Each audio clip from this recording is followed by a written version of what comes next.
No, we do not have super hearing just because we have vision loss or sight loss. Hi, it's Shoko. I'm here to celebrate the White Cane Week by busting 7 myths. So let's go. Myth 1. If someone can't see you very well, then they probably can't hear you either. Say that again.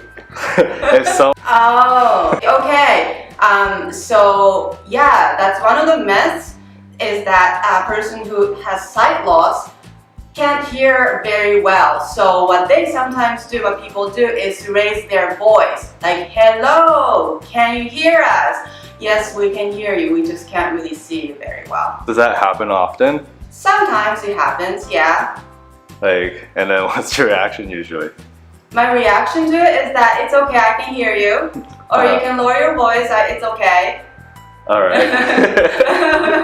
Myth number 2. People who can't see are compensated with supersonic hearing. Oh my goodness. And other enhanced abilities. Oh my goodness, that's a common one. Yes, so myth number 2, that would be super hearing. And no, we do not have super hearing just because we have vision loss or sight loss. And we practice hearing ability because we rely on it, and it's important for us to use that sense and other senses as well. But it doesn't mean that we can hear the conversation like 2 blocks away. That just doesn't happen. Myth 3. Feeling someone's face is a common technique to see what people's faces are like. Is that true? That's not true. So by just touching somebody's face, it's not going to give me enough information to see the first person's face. And it's also quite uncomfortable to touch somebody's face. Like meeting the first time, like, hi, I'm just going to touch your face.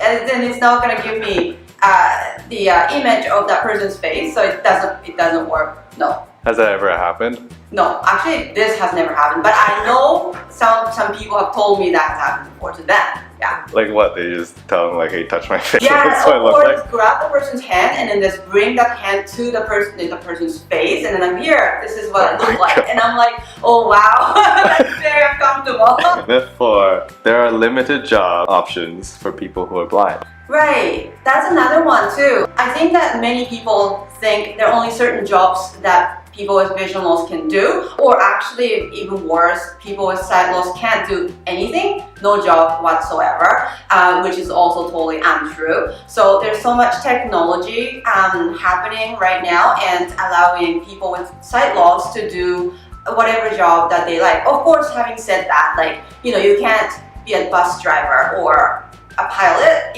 like vision is so critical, but otherwise, yeah, people with sight loss can do whatever job they want to. What are some jobs that you can name, like off the top of your head? Oh, I know a person with sight loss doing programming, like being a programmer, working for Apple. Of course, Apple being such an accessible workplace and producing accessible products so that they're walking the walk. So that's another one. I know a teacher, I know a lawyer, an engineer, somebody who is a manager, of course, of a big company, a tutor, of course, singer, a musician, a YouTuber, content creator. Wow, that's a lot. Yeah. That's great. People who are blind cannot live independently. That's a huge one, and I take that personally as a person with sight loss, and people believing that I can't do something or I can't be independent by myself. It hurts because I think that it's so untrue, and I really don't like people limiting my ability. I know I have vision loss or sight loss, but at the same time, I can do things not maybe the same way as people with vision loss, people without sight loss or fully sighted can do, but in a different way. I can do things in a way that is accessible for me. So I think that that's a huge myth that I really want people to know.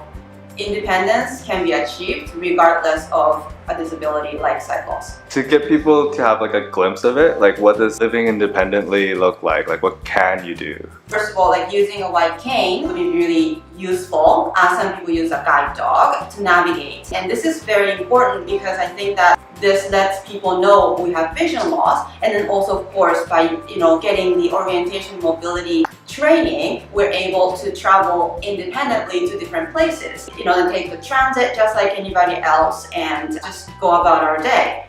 So that's number one. And another one too is assistive technology. So technology is huge in terms of moving our independence forward. So access to information is pretty much what I mean by technology. And it allows us to use a computer, use a tablet, an iPad, a smartphone, an iPhone, and access information just like anybody else, and allows us to do a job or any kind of job that really requires that as part of the responsibility. And we can learn Braille, we can learn different ways to access the information that way as well. Braille is not dead as people say it is. It is not dead for sure. Myth number 6, blindness means no vision at all. Okay. Right, so that's a good one, especially for me. So blindness comes in so many different ways, and it's a spectrum.